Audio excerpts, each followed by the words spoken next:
Hi guys, it's Mark Zicree, Mr. Sci-Fi, also known as Mark Zicree of Space Command. And I will be getting to an explanation of the title of this video shortly. So if you're patient, it will all come out in the end. And but I'm always amazed at people who comment just from the title. They haven't even watched the video. It's like, why? Jesus. Okay, I promise I'll get to it. This is really about why I love antiquarian book fairs. As you know, I love books, clearly.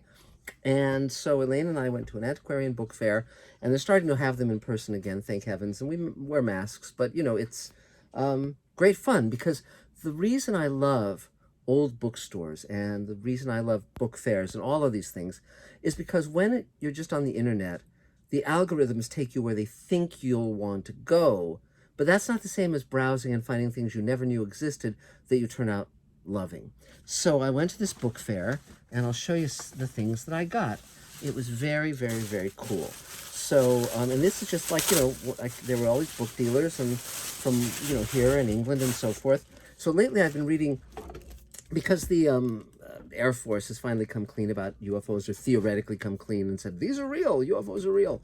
I've been going back to the earliest days of UFO reporting. 1947 was really the turning point when they were dubbed flying saucers. And there was a major named Donald Kehoe. He was retired from the U.S. Marine Corps, and he knew, because of his background, he had flown with Lindbergh and all sorts of stuff, and he knew all these insiders in the Air Force, in the commercial airlines. So he was getting the straight reports that were being silenced by the companies and by the government, but they were telling him, these pilots. And so, and of course, these pilots would know if something was Venus. They would know if something was, you know, marsh gas, or all these nonsensical explanations. And so he started writing a series of books, and I very much like them.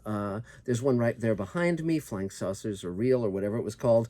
And but it's really good, and you can find his audiobooks on Audible and so forth. But this is one of the ones I found at the book fair, and there was apparently a guy named George Early. This is his book plate. They used to have book plates back in the day, and he was very apparently knew a lot of people in the science fiction and UFO circles back then. This is from the 50s, and this is what's called Inscribed by Major Kehoe, and it says, to George W. Early, in sincere appreciation of your kind support and efforts to help us learn the truth about UFOs, with best wishes, Major Donald Kehoe. So this is really cool, and I'd never seen a signed copy of one of his books before. So here, let's go into the bag and see what else I got. Okay, so then, and you just wander around. These book dealers are often fairly advanced years. You know, it seems to be somewhat of a dying hobby. I got this book for a friend of mine, and who's a fan of Thomas Dish, and this is again signed, very cool. And let's see, what else do we have in here? There's an author named Jim Thompson who wrote very dark kind of noir novels, and this is the paperback first edition of one of them, and it's population 1280, and it has a blurb from Anthony Boucher, who was a science fiction and mystery writer, and it says, a new novel by Jim Thompson. Jim Thompson must be ranked in the top bracket. I strongly urge you not to miss one of his books. Very cool. And so this is very cool, and the artwork almost looks like it's by Frazetta, but I don't think it is, but it's very nicely rendered. If anyone knows who did this cover, I'd be very interested in that. What else do we have down here? Okay, when I was a producer at various studios, a writer-producer, there was one year when 2 pilots were made about alternate Earths, parallel dimensions, and one was called Sliders, and I ended up being a producer on it during the 4th season and a writer on it. And yet the one I favored between the 2 pilots was a pilot by a guy I'd worked with on 2 series, Beauty and the Beast, the Ron Coslow one, you know, and the live action one, and also on the new Twilight Zone when they brought it back. And this was his pilot. I thought it was wonderful, and it didn't go to series. And so he left town, and he thought, well, I'm going to write books that'll be on such a grand scale, there'll never be a TV series. And he wrote a little something called Game of Thrones, and George R.R. Martin became a legend, of course. And this is, but they took Doorways, and he did it as a graphic novel. So this is signed by George, and someday I hope to collaborate with him to bring Doorways back as a show. But we shall see what I've talked to George about this a bit. But we shall see what we shall see. But it'll be fun to read this, and there's an introduction going to the details of what you know, what the ins and outs of this are. And it's fascinating because he was the only person, you know, he was very embittered against Sliders. He felt that Sliders ripped him off, which Tracy Torme, I don't think ripped him off. But, you know, this studio executives, you never know what's going on in those executive conversations. But I was the only person on Sliders that George would talk to. And Tracy Torme, by the time I came on the show, he had created Sliders, but he had a very rough time with some of the writer producers on that show. So again, I was the only one he would talk to whenever we needed to reach out to him and ask a question about the, you know, timeline or intent or whatever. So, but I'm still friendly with both of them, which is great because they're both very talented men. So that should be fun. And then this is very cool. This is called The Man Who Loved Books Too Much, and it's about a guy who stole antiquarian books, and about the antiquarian book dealer who ultimately tracked him down and had him arrested and thrown in prison. And the book dealer was there, and he sold me this book and signed it to me as a fellow bibliophile. And so this is another, I'm going to read this book. It's a treasured possession. And the guy is just a terrific guy. And, you know, if you meet people you didn't know you were going to meet. And let's see what else was in here. Now, many of the writers that I read as a kid, I had no idea what they looked like. And one of those, there was a woman who edited science fiction anthologies, and I would often read these best of the year anthologies, and she was publishing some authors who were very kind of strange stories, like Carol M. Schwiller and, you know, a number of others, you know, and I was often very, as a child, very bemused and befuddled by these stories, but I still read them. And sometimes I would, you know, learn, and some of my favorite authors came out of those anthologies. But I didn't know until recently that she wrote novels, and this is one of them. This is an After the Bomb, one of the early After the Bomb stories. After the Bomb stories became a subgenre of science fiction, and almost every major writer wrote an After the Bomb story, from Ray Bradbury to you name it. I mean, basically everybody delved in that. And but this is Judith Merrill, and if we look back here, this is what she looked like. So there you go. Isn't that fun? You know, looks like a nice person.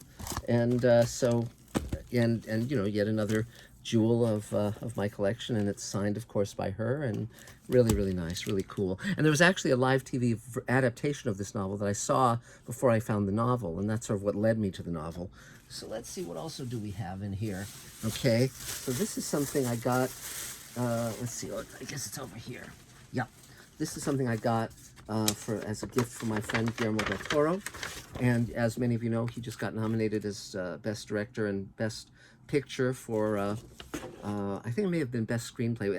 Anyway, but it's Nightmare Alley, and so I found this business card here, and it says, "The Jolly Shows Incorporated, Washington D.C. A good clean carnival, rides, concessions, and shows." And so, since Nightmare Alley is set in that world, I thought I would grab this for him. And then finally, we get to the letter that was the high-priced item that I actually did buy.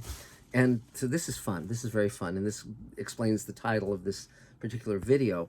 There was a fella, and he reviewed plays in England, and he loved the work of a specific actor slash impresario, and reviewed his plays, and the impresario liked the review so well that he called this young man in. I believe the man was Irish, and he said, "I'm going to hire you to manage my affairs and answer my letters, and you know, and so forth." And so that's what this fellow did, and he became incredibly devoted to this actor. and the actor was a huge star, and this little guy would kind of blend into the wallpaper, and no one really knew who he was or cared much who he was. He certainly wasn't famous. And the actor's name was Sir Henry Irving, who was very famous at the time, not well known nowadays, but his assistant, it turned out, was an aspiring writer. And as he got on in years, on the side he was writing a novel, and at the same time he was answering the correspondence, and he would write the letter dictated by Sir Henry Irving, and Henry Irving would sign it, but he would be the one writing the letter.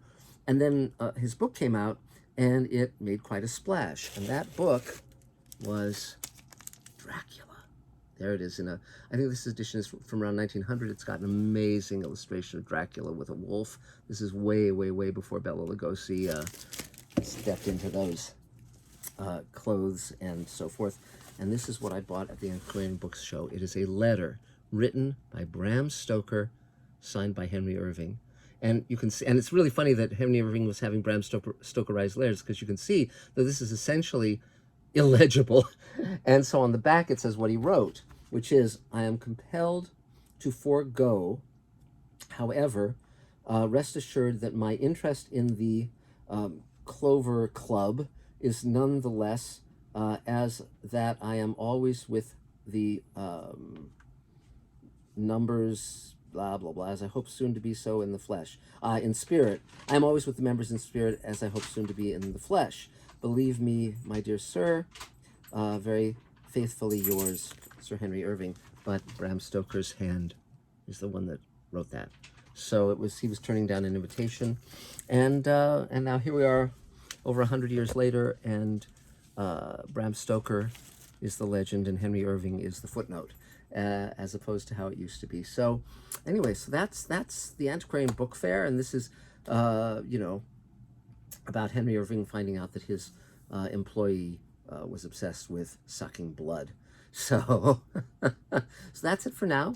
We're ramping up to shoot more of Space Command in the next few days, and everything is moving along at a wonderful pace, and I cannot wait to share all the news with you. So thanks very much, guys, and we will talk very soon. Bye, guys.